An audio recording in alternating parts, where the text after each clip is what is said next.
الرحمن الرحیم. زه جمال تاج د رومو ټي وي نه دې ټایم کې تاسو ته مخاطب یم. ما سره په دې ټایم کې د پښتو د ژبې یو ډېر نامتو هنرمند ظاهر شاه صاحب ناست ده چې کوم تعلق نوشیره سره ده او په شاعرۍ کې په بلبدۍ کې او بل ډېر رواني ده په شاعرۍ کې او خاص کر کې موسیقي پکې ډېره زیاته ده. نو نن زه تاسو سره د ظاهر شاه صاحب یو کلام شریکول بیا غواړم د ورموټ ټي وي لپاره. ظاهر صاحب تاسو ډېره مننه. خوشحاله اوسئ، آباد اوسئ.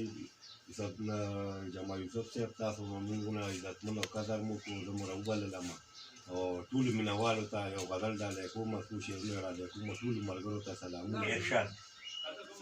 درد مې د درمان ته رسېدلی دی، درد مې د درمان ته رسېدلی دی، ظلم دی اسمان ته رسېدلی دی. ډېر ښه.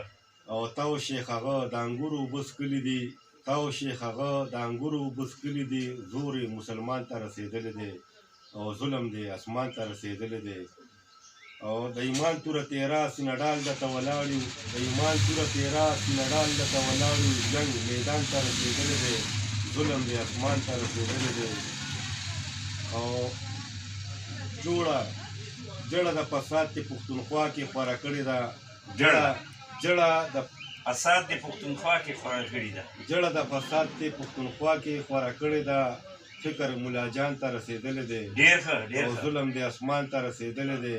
او تا باندې فتوا د اغیارو لګېدلې ده، تا باندې فتوا د اغیارو لګېدلې ده. تاوان دی د ایمان ته رسېدلی دی او ظلم دی اسمان ته رسېدلی دی. او نه کوم مډار وایم پجار، نه کوم مډار ظاهر وایم پجار سپینې، نه کوم مډار ظاهر وایم پجار سپینې، وایم پجار سپینې. غزل مې ګریوان ته رسېدلی دی او ظلم دی اسمان ته رسېدلی دی. درد مې د درمان ته رسېدلی دی. ټولو مینهوالو ته سلامونه، ټولو مینهوالو ته ډالۍ. مینهوالو دا ستاسو په فرمایش باندې تاسو به د ظاهر هر ټایم خامخا وایئ چې یو ظاهر نن سبا ښکاري نه، نو ظاهر یو بلبدي شاعر ده، بلکې یو ډېر ښایسته هنرمند ده او لغونتې به د ده دپاره د پالیش کېدو ضرورت ته نور څه کمی نشته د ده په غزل او نه په کلام کې. ډېره مننه ظاهر صاحب، الله دې خوشحاله آباد.